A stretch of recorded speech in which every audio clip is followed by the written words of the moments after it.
నిన్న కురిసిన భారీ వర్షాలతో పాటు 2 రోజుల పాటు తెలంగాణలో ఎలాంటి పరిస్థితి ఉంటుందన్న దానిపై టీవీ9 తో మాట్లాడారు వాతావరణ శాఖ అధికారి శ్రీనివాసరావు.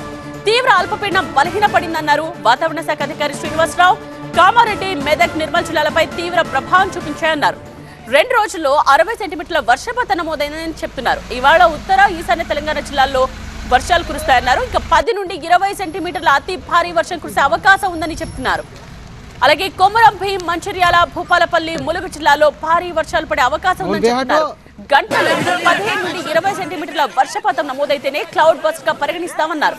హైదరాబాద్ లో ఆకాశం మేఘావృతమై ఉంటుంది. సాయంత్రం నగరంలో ఒక మోస్తరు వర్షాలు కురిసే అవకాశం ఉందని టీవీ9 తో వాతావరణ శాఖ అధికారి శ్రీనివాసరావు చెప్పారు. బంగాళాఖాతంలో తీవ్ర అల్పపీడన ప్రభావంతో 2 రోజులుగా తెలంగాణ రాష్ట్ర వ్యాప్తంగా మోస్తారు వర్షాలు కురుస్తున్నాయి. కొన్ని జిల్లాల్లో భారీ నుంచి అతి భారీ వర్షాలు కురుస్తున్నాయి. దీనికి గల కారణాలు మనకు వివరించేందుకు వాతావరణ శాఖ అధికారి శ్రీనివాస్ గారు మనతో ఉన్నారు. సార్, గత 2 రోజులుగా తెలంగాణ రాష్ట్ర వ్యాప్తంగా కొన్ని జిల్లాల్లో భారీ నుంచి అతి భారీ వర్షాలు కురుస్తున్నాయి. దానికి గల కారణాలు ఏమిటి? మనకి మొన్న ఉదయానికి ఈ north west bay of Bengal అంటే వాయువ్య బంగాళాఖాతంలో మనకి తూర్పు ఒడిశా తీరానికి సమీపంలో అల్పపీడన ప్రాంతం ఏర్పడింది. అది నిన్న ఉదయానికి మరింత బలపడి స్పష్టమైన అల్పపీడనంగా మారింది. అది సముద్ర మట్టం నుంచి దాని ఎఫెక్టు ఉపరితలంలో అప్ టు 7.6 కిలోమీటర్స్ వరకు కూడా దాని ప్రభావంతో సైక్లోనిక్ సర్క్యులేషన్ అంటే ఉపరితల ఆవర్తనం కూడా ఉంది.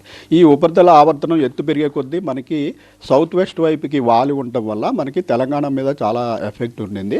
దానికి తోడు మనకి ఇటు అరేబియన్ సీ నుంచి ఈ అల్పపీడనం వైపు పోయే గాలులు, ఈ అల్పపీడనం సర్క్యులేషన్ నుంచి వచ్చే గాలులు రెండూ కూడా కాన్ఫ్లుయెన్స్ ఇంచుమించు మనకి కామారెడ్డి, మెదక్ ఆ ప్రాంతంలో అవడం వల్ల కామారెడ్డి జిల్లాలో అత్యధిక వర్షపాతం మనకి ఒక 2 రోజుల్లో నిన్న ఈ రోజు కలిపి 65 సెంటీమీటర్లు రికార్డ్ అవ్వడం జరిగిందండి.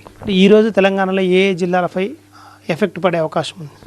ఈరోజు కూడా మనకి ముఖ్యంగా ఉత్తర తెలంగాణ అలాగే ఈశాన్య తెలంగాణలోని జిల్లాల మీద ఎక్కువ ఎఫెక్ట్ ఉండే అవకాశం ఉంది. ఉత్తర తెలంగాణలో మనకి ఈ యాక్చువల్గా ఈ అప్పర్ పార్ట్లో అంటే సర్క్యులేషన్ మనకి ఈ ప్రాంతంలో ఉంది. దీని యొక్క వాలు ఇలా వాలటం వల్ల మనకి ఉత్తర తెలంగాణలోని జిల్లాలు అలాగే ఈశాన్య తెలంగాణలోని జిల్లాల మీద ఈరోజు ఎఫెక్ట్ ఉంటుంది. 1-2 జిల్లాల్లో మనం అతి భారీ వర్షం అంటే 12 నుంచి 20 సెంటీమీటర్ల వరకు ఒక 2-3 జిల్లాల్లో ముఖ్యంగా మనకి ఈశాన్య జిల్లాలైనటువంటి ఈ కుమరం భీము, మంచిర్యాల, జయశంకర్, భూపాలపల్లి, ములుగు ఈ ప్రాంతంలో పడే అవకాశం ఉంది. మిగిలిన నార్త్ తెలంగాణలోని జిల్లాల్లో మనకి ఎల్లో వార్నింగ్ ఇవ్వడం జరుగుతుంది. ఆ జిల్లాల్లో 7 నుంచి 12 సెంటీమీటర్ల వరకు వర్షపాతం నమోదయ్యే అవకాశం ఉంది.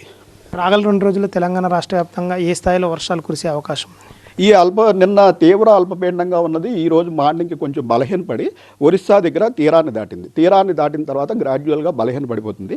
సో ఈ రోజు సాయంత్రం రేపటికి దీని ఎఫెక్ట్ గ్రాడ్యువల్గా తగ్గుతుంది. అయితే ఈ రోజు కూడా కొన్ని జిల్లాల్లో అతి భారీ వర్షాలకి ఈ రోజు కూడా ఛాన్స్ ఉంటుంది. రేపు 1-2 జిల్లాలు ముఖ్యంగా నార్త్ తెలంగాణలోని కుమరం భీం, మంచిర్యాల ఆ ప్రాంతంలో భారీ వర్షాలకి అవకాశం ఉంటుంది. మిగిలిన రాష్ట్రం అంతా ఇంచుమించుగా క్లౌడీగా ఉంది. లైట్ టు మోడరేట్ రెయిన్ వరకే రేపు అవకాశం ఉంటుంది. హైదరాబాద్లో వాతావరణ పరిస్థితులు ఏ విధంగా ఉండే అవకాశం ఉంది? ఏ స్థాయిలో వర్షపాతం నమోదయ్యే అవకాశం? హైదరాబాద్లో ఈరోజు రేపు క్లౌడీ వెదర్ కంటిన్యూ అవుతుందండి. ఈరోజు అడపదడప ఇంచుమించు 5 నుంచి 6 సెంటీమీటర్ల వరకు సాయంత్రం సమయంలో వర్షపాతం నమోదయ్యే అవకాశం ఉంటుంది. రేపు ఓన్లీ లైట్ రెయిన్, మేఘావృతమై ఉండి లైట్ రెయిన్, డ్రిజిల్కి మాత్రమే రేపు అవకాశం ఉంటుంది.